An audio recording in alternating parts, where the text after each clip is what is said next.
आपने अपना भारत देश जब स्वतंत्र हुआ 1947 से, तब से आपने देखा तो कोई एक लीडर के में शुरू में अलग था। पंडित जवाहरलाल नेहरू जी के नेतृत्व में जब काम कर रहा था देश में, जब ये लोग काम देते थे तो सरदार वल्लभ भाई पटेल, बाकी के जो लोग बहुत से थे, उन्होंने सबने मिलके देश चलाया।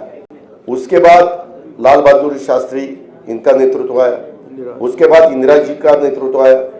इमरजेंसी के वक्त इंदिरा जी को अपने देश के लोगों ने थोड़ा सा बाहर उनको हरा दिया था, वो खुद भी हार गई थी।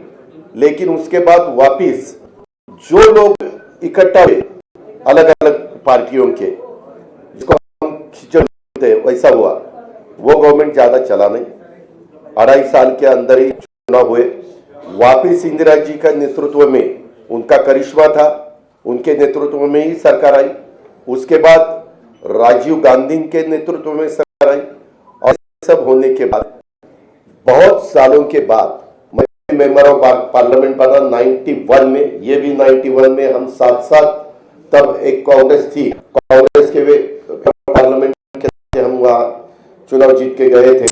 तब देखा था बहुत सालों 1984 के बाद, ठीक है सुनो, 1984 के बाद अपने देश में कोई भी एक ऐसा नेता कि उनके नेतृत्व में देश आगे जा रहा है, ऐसा कभी हुआ नहीं। अलग अलग गुट को एक करके देश को चलाने की कोशिश की गई। लेकिन 9 साल आपने देखे होंगे, उसमें नरेंद्र मोदी साहब का नेतृत्व में आज देश काम कर रहा है। वो बाहर भी पॉपुलर है, यानी अब्रॉड, बाहर अगर कोई भी देश में जाते हैं अपने भारत की तरफ से, तो सब उनको सपोर्ट देते हैं, सब उनको बहुत अच्छा नेतृत्व ऐसे बोलते हैं। और ऐसा होते हुए उनका भी काम चालू है। और ये काम करते वक्त आपने भी देखा वंदे भारत ट्रेन हो, या अगर बहुत से कुछ जो कुछ काम हुआ है या 9-10 साल में, वह जो अगर आप देखा बाकी डेवलपमेंट ऐसा ठीक तरह से चालू है। और सामने वाले विरोधक वो खुद का अपना अपना स्टेट देखते हैं, अपने अपने स्टेट का देते हैं। एक कोई मुझे लीडर अपोजिशन में दिखाओ कि वो देश का सोचकर देश में काम कर रहा है, ऐसा कहीं दिखाई नहीं देता। और इतना बड़ा पॉपुलेशन होते हुए हमें सबको ऐसा लगा कि नरेंद्र मोदी साहब के नेतृत्व में ही लोकसभा हो या आगे वाले चुनाव हो, वो सहयोगी पार्टी के नाते, जैसे हम इससे पहले कांग्रेस के साथ जाते थे, बीच में हमने शिवसेना के साथ हम 2.5 साल गए, वैसे अभी आगे विधानसभा हो, लोकल बॉडीज का तो चुनाव, वहां किससे हमारे कार्यकर्ता सोचेंगे, वहां के लीडर सोचेंगे क्या करना चाहिए क्या नहीं करना चाहिए। लेकिन स्टेट के और देश के जो चुनाव है उसके बारे में हम साथ साथ जाना चाहते हैं। और इसीलिए महाराष्ट्र के डेवलपमेंट के लिए और देश और मजबूत होना चाहिए और आगे आना चाहिए। जो कुछ आज थोड़े प्रॉब्लम होते हुए वो सॉल्व करने के लिए भी सबने एकजुट होकर उसका मुकाबला करने के लिए, इसी माध्यम से हमने सबने मिलके ये डिसीजन लिया है। पार्टी के नाते हमने ये डिसीजन लिया है। और ये होते हुए पूरे विधायक हमारे साथ है, मेंबर ऑफ पार्लियामेंट हमारे साथ है, बाकी के पार्टी के हमारे साथ है।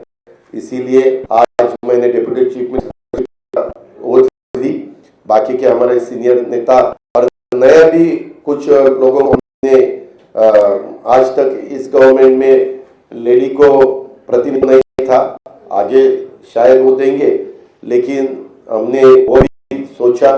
और यंग जनरेशन को भी हमने कैबिनेट में रखना, जैसे पहले मुझे याद है भुजबल साहब के नेतृत्व में हम जब 99 में चुनाव लड़ा था, तब हम यंग थे, मैं आर पाटिल, दिलीप वैसे पाटिल, जयंत पाटिल, हम सुनील तटकरे, हम सब ये लोगों को मौका मिला था।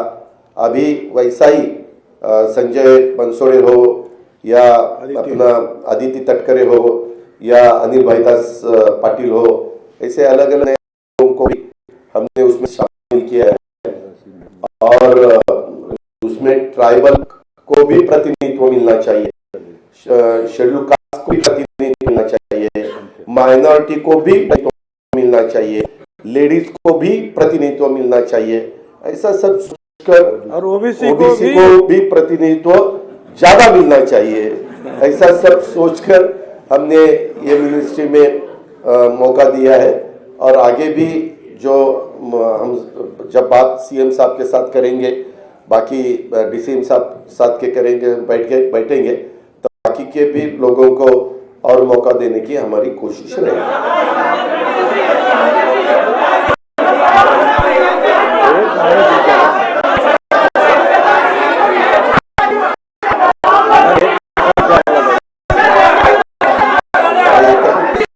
विचार